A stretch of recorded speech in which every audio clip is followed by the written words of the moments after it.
We're just going to take a look at the stats. It's been a pretty decent year. We definitely had a better year than my freshman year. So sophomore, better than freshman, and hopefully we can continue to get better. You see there 40 touchdown passes this year, 8 more than last year, and then 19 interceptions, 6 less than last year.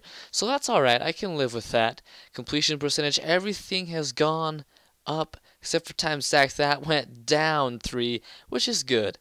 All right, taking a look at some bowl games that are interesting to look at always, to see where the teams are going, who's developing, who's getting worse, and just, anyway, you see Alabama in the Music City Bowl. They finished the year 6-6.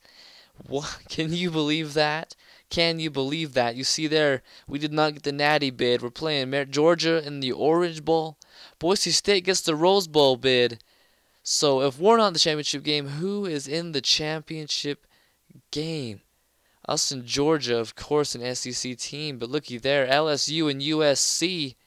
Anyway, preview, it looks like Herb Street's going with the Terps. What's going on, guys? Chubs McStudly here with another NCAA 13 Road to Glory video. If you paid attention in the introduction, I gotta get this out of the way. At the very end, I say Herb Street picked the Terps.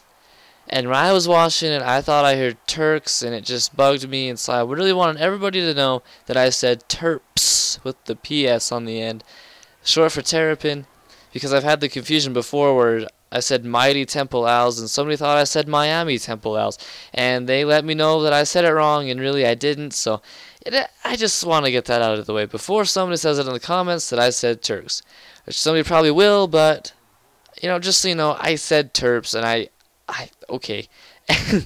Anyway, we're coming into this game 13-0, taking on the Georgia Bulldogs. Probably took second in the SEC after being beat by LSU in the championship game, because we're taking them on in the BCS game, and LSU's in the championship game.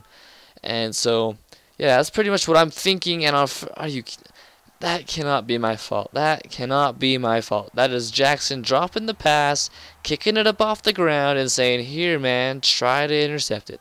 Just try for it, dude. It'll be cool. If you catch it, I'll give you a high five or something." I don't know. Anyway, I got some stuff going on in my mind like I did in my last video. I was talking about those weird newspaper articles. And I don't have any more weird articles, but with a week left in my... Okay. First, I need to apologize, because I thought I was going to put this video up a day sooner than I actually did. So it makes me feel kind of guilty saying I was going to put a video up the day after the the Dynasty video, and I ended up not doing it just because, you're busy. It was actually 2 days, I think, just because something goes on, which brings me to the schooling part that I was going to talk about.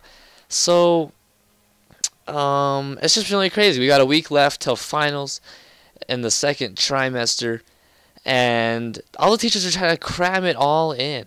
They're just trying to feed your brain. One teacher described it as melting your brain and letting it drip out of your ears, and that made me think, because I'm in my math class, and she schedules it all. She schedules it day by day, and so she knows exactly what's going to happen every day, and she has everything scheduled to get what she needs to be done. And so we're not cramming it together. We're getting it done right when she needs it done. And it works well. I mean, the kids don't freak out. Well, I don't freak out anyway. I stay calm. But other people might freak out because of final. But, just because I don't have, 3 lessons of homework in one day is great. But other teachers, they go into panic mode with a week until finals. And they decide they need to throw 3 chapters in 3 days. Now, why? And I don't know if your teachers do this, but every single class I'm in, other than this math class, the teachers do that. Every single time. You've got a week left, you're feeling good, and then they throw 7 chapters at I'm not 7, that's overreaction. But I mean 3 chapters in a week. In history, I've got 3 chapters to do this week, or next week. And, you just feel like you feel like your brain's going to explode. Because you've got so much information in your head that you have to remember for a final exam, which accounts for quite a bit of your grade, which is important. So, I mean, that led me to my question, thinking when I'm not paying attention in class when I should be, listening to these chapters that are trying to cram in, I'm just thinking on my own, why did you not plan it so we didn't have to do this? And now you're freaking out, and, I don't know. I don't know. And I'm not going to get into the details because I don't want to. I mean, it might be the same thing for you guys. But where I'm still in the classes, I just don't really want to get into it. Maybe one day I'll come on here and just, get on my soapbox and whine a little bit more about school, which is a good thing. School's great, but it's just not my favorite thing in the world. Anyway, now that I've just thrown my second interception, I don't know where Chubs was throwing that ball. It was not anywhere near my receiver. But now that I'm out of my little zone of talking about something, we're going deep, and we're going to score. How about that timing? All right, we were down 28-7. Picked up that touchdown within 2 with 30 seconds left in the third quarter. We're still alive for this Orange Bowl win. And that'd be cool because of my sophomore year, Maryland has not had the biggest success in the NCAA.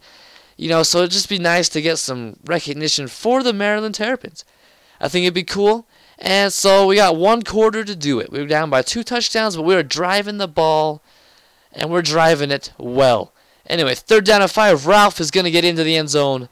They're making it a 1-touchdown ball game. Some legend spotlight going here. It's not been the best game. Not been the best game at all. 2 picks, but we've got 2 touchdowns to rival that. So not extremely terrible, but yeah, the games like this is why I did not win the Heisman. I just realized I did not show the Heisman race, so that will be after the game. You'll end up seeing who won it and stuff. But anyway, 1st and 10, we're down by 2 touchdowns, and are you kidding me, Bates? With a minute 36 left, we needed that touchdown. We needed a fast one, and then we needed to get a long drive, just go down and maybe score and go to overtime. It was a defensive stop, but that drop just killed it, killed our mojo. And on 3rd down and 10, we're incomplete. So we're just we have to go for it. We got an offsides penalty. So 4th down and 5 now. Calling some hot routes. We need this 1st down. It's huge, and look at that. McStudly is on the ground. Georgia defense celebrating an attack on a field goal. We got the ball with a minute left, and really there is not much hope for us to win this bowl game, which sucks because we've worked so hard this year, and we're 13-0. Be cool to finish the year undefeated, but it's just not looking like it's going to happen unless we got something deep, which we're sacked there on 1st down. Got a flag. It is going to be offsides. So make it 1st down and 5. 48 seconds left in the ball game. I know somebody's going to come on here and tell me to stop throwing 4 verts, but really when you're down by 17 points, you just need points. You can't, with no timeouts, you can't just throw a short ball and hope to get out of bounds, especially with Road to Glory. That's just not going to happen. Anyway, 3rd down and 11, 30 seconds left in the ball game. Really, we're just playing for stats now. There's really no hope in another sack. Another sack. And we're going no huddle again. And you're seeing it. I'm just doing the same play, audibling it to 4 verts. 4th and 19, 15 seconds left in the ball game. The offense just kind of shut down. We shut down. The offensive line shut down. Just did not happen. The Georgia defense celebrating once again, getting like their 4th sack on that drive, and getting the ball back for their offense to take a knee. And I'm not going to show you that knee because it sucks that we lost. But Georgia played the better game. They beat us. I don't know. I just don't know what happened. You can see it coming, though. I mean, you could have forecasted it a few weeks because we've been kind of playing a little bit lax. Undefeated. We're playing a little bit not as intense as we were in the beginning of the year. I do not think we'd beat Virginia Tech again like we did.